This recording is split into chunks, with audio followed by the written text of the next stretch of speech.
Okay, hi, it's Steven, and I'm back for another Film Utopia 10 and 1 for luck, and it's time I hit up the Star Trek movie franchise. Yeah, it's a Star Trek franchise. We recently covered a little bit of TV again on our show, but a couple of summers ago we covered the entirety of Star Trek, including all the movies, all 13 movies. Can't fit all 13 movies into this though, sadly, but let's see what happens. Let's see what got missed out along the way. So, 11th place, I'm going to completely cheat and say Picard Season 3. Yes, it's not a film, but I'm doing it mainly just to annoy the Kelvin fans because there's not going to be a lot of Kelvin on this list. This one gets included on here because it is essentially it's a cheat, so therefore it's on the extra spot. It's not actually going into the top 10, but also it is essentially the fifth movie for the Next Generation crew. And it was glorious, it was wonderful, and I can't wait to watch it again. Watched it 3 times. This one was very good. It was a nice tie off, all sorts of lovely fan service that was done largely 99.9% beautifully done. So love it. Coming in at number 10, I'm going to put in Star Trek The Final Frontier because, as much as this has a lot of failings in it, there are still praises that I can put upon it. I think the cast are doing a good job. I think the cast get a little bit more screen time than they would normally do, all the supporting players. And I think Shatner's direction is absolutely fine. He was just robbed of an ending and completely robbed of budget. But I will fault him on the writing standpoint because although he gets his characters right, it's just not an interesting story, really. The Search for God, who fucking cares? Says the agnostic. So, moving on. Okay, so I'll give a little bit of Kelvin love here for Star Trek Beyond. This was a huge improvement over the previous two movies. There's a little telling sign there of what not to fucking come on this list. Yeah, it was fun.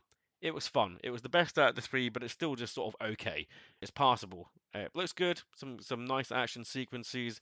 Bit of a rushed villain. Bit of a rushed ending. Well, in fact, the ending was pretty fucking daft. In fact, didn't like that sabotage reappearing. Like for some reason, fans were clamoring for it. I fucking wasn't. Yeah, still some issues, but yeah, fine. Let's just hope that it's the last one of those. 8, The Voyage Home. The Voyage Home is so low because this is a Star Trek film for non-Star Trek fans. And when it comes to stories being pretty absent, this one hasn't got a lot. They go back in time to get 2 whales. That's what they do. Bang.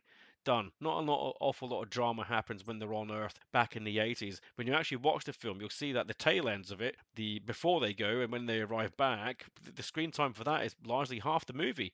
When you think about it, it takes a long while for them to do the whole time travel thing. And when they get there, it's okay, let's look around. Okay, where are their whales? Okay, they're there. All right, let's talk to this doctor. All right, how can we put them in a ship? All right, let's go get them. Oh, let's go get Chekhov from the hospital first, and then off they go. Back to the Future. It's fine. It's fun. And again, this is a good use of the supporting cast actually getting to do stuff. So that's fun. So I definitely enjoy that. I enjoy the film. There's not a lot of trekking going on into the stars. Number 7 is going to be the motion picture. Now, this one's come up in my estimation just because it's just lovely to watch sometimes. It isn't what Star Trek was, and it isn't what Star Trek went on to be. It's yeah, something in between these dentists in space judging by those fucking outfits. But it still does look lovely, and there's a lovely score, and the characters are just waffling. And there are 2 versions of it that will also bring me back. Director's cut, which is slightly better. But I don't watch it for the intensity of story or drama because that's just not fucking there. Can be a bit boring on the wrong day, but otherwise it's just nice to have on in the background. So yeah, it's coming up. It's gone up my list. Number 6 will be The Search for Spock, another film in the original crew's timeline. So this is Star Trek 3. And is this just Leonard Nimoy showing off that he can be a director? Maybe. I quite like the fact that he's not in it until like the last scene, so we actually get to a little bit more focus on other people, which is always good in Star Trek. But it does sort of meander in the middle. You know, it's got an end and it's got a beginning, but it does meander in the middle, and the fake planet does look a bit shit. But it has certainly got strong things that stands out in it. It's got the death of Kirk's son, and it also has the death of his other baby, the Enterprise, and both of these are standout moments, and that's why this one rates as high as it does. Number 5, oh, I'm going to get killed for this. All right, Nemesis. All right, okay, there, I said it. Star Trek 10 Nemesis. Why? Well, like Star Trek, well, like the Search for Spock, it is a half a decent movie in that the first half of it is, I'm not going to say utter garbage, but it's a bit shit. It's a bit annoying, and it's not quite what I want. Certainly for what was at the time the last Next Generation movie. But the second half of this, when they are finally on the run from the bad guy and that's all going down, there are multiple things going on here that I find very interesting. Once they put the whole B4, whatever the hell he was called, out in the closet, out the way, you've got good use of some of the supporting characters. You've got some great action. You've got ships headbutting each other, right?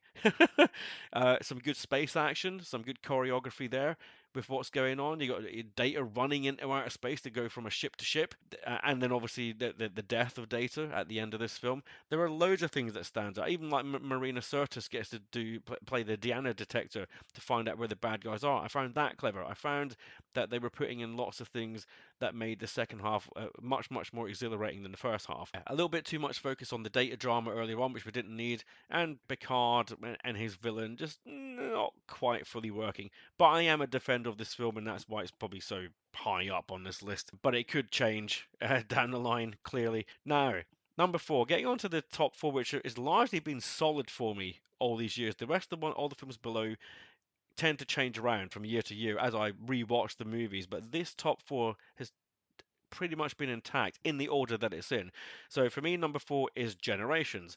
Now, again, a lot of people will shout and scream about that because they hate it. I don't hate this film at all. I like it. There are only a couple of cringe inducing moments, certainly in the Nexus, that I'm not a big fan of, but otherwise, I do like it. I think Shatner really showed up for the role in this one, and I have made peace with his death scene. It still doesn't feel quite right, but at the same time, I love the darkness and weirdness of it, especially with his last line.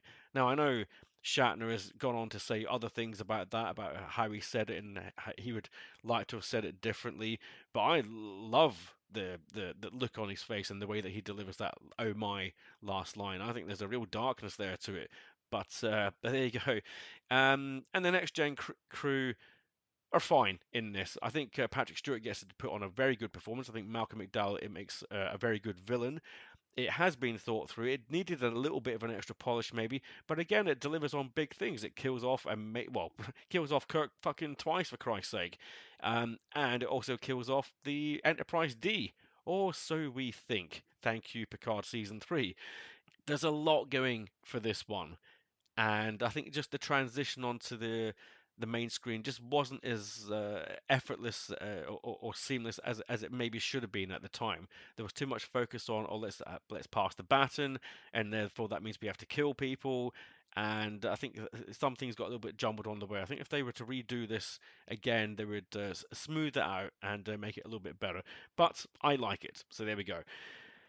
Now, three is First Contact. So this is the film that came after Generations, and it was a massive improvement. Right there, they clearly had thought about what they were doing. Jonathan Frakes stepped up to do the director role, and he did a wonderful job. And everybody gets to do something in this. Everyone gets to stand out. No one's annoying. You get some nice little cameos here and there, like Reg Barkley shows up. You get some great redesigns of the Borg. You get the introduction of the Borg Queen, who has gone on to be one of the most famous of Star Trek villains, even though the idea of her doesn't really make sense. But who cares? It's a great time. Alfre Woodard stands out. She's very good. Cromwell's, I guess, probably bordering on slightly annoying as the old drunk, but okay, he can have it. He's fine. And some really good action. Yep, some really good action. So this one ranks very highly and it is still there. Love the Enterprise E as well. Quite like the look of that ship. Number two is going to be the Undiscovered Country. Yes, things go very Shakespearean on this one. I loved this one when it first came out at the time. It was my favorite at the time because I just watched it and watched it and watched it over and over and over again.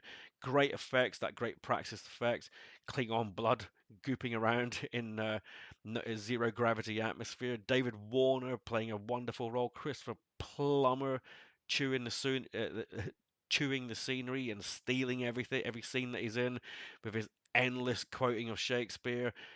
All the Klingons were great in this, and all the supporting cast that you had in smaller roles popped out. Oh look, there's Kurtwood Smith. Oh look, there's a guy from Dark Angel. Oh look, there's Iman. It was a great send off for the crew, and that send off was done beautifully as well. Wonderful music score, wonderful signing off of the page at the end of the film from all of the characters. It's just great. It really is, and no shit because they got the guy from Star Trek 2 to come in and sort out the script and direct it. So, and with that in mind, speaking of which, Nick Meyer directed Star Trek II: The Wrath of Khan, which is the number one pick. Yeah, so no surprises. This is probably the top of most people's lists, and rightly so because it is a beautifully made movie. It is tense. It is wonderful. It's got Khan, who is fantastic, obviously. It's got my favorite introduction to Kirk when he walks in from this sort of misty background and he's backlit. I think he just looked fucking cool when that happens. You've got the Kobayashi Maru. You get so many things that stand out, and not least of all, a fantastic score from James Horner. Who am I talking to here? Everyone's, that's a Star Trek fan knows these things. But those are the little tidbit points that stick out for me. Kirstie Alley is also very good in this. What else can I say? The death of Spock, right? Another standout scene.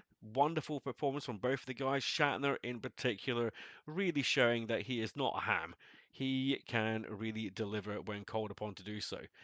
So there we go. So yes, I like me a bit of Trek movie, and those are my favourites.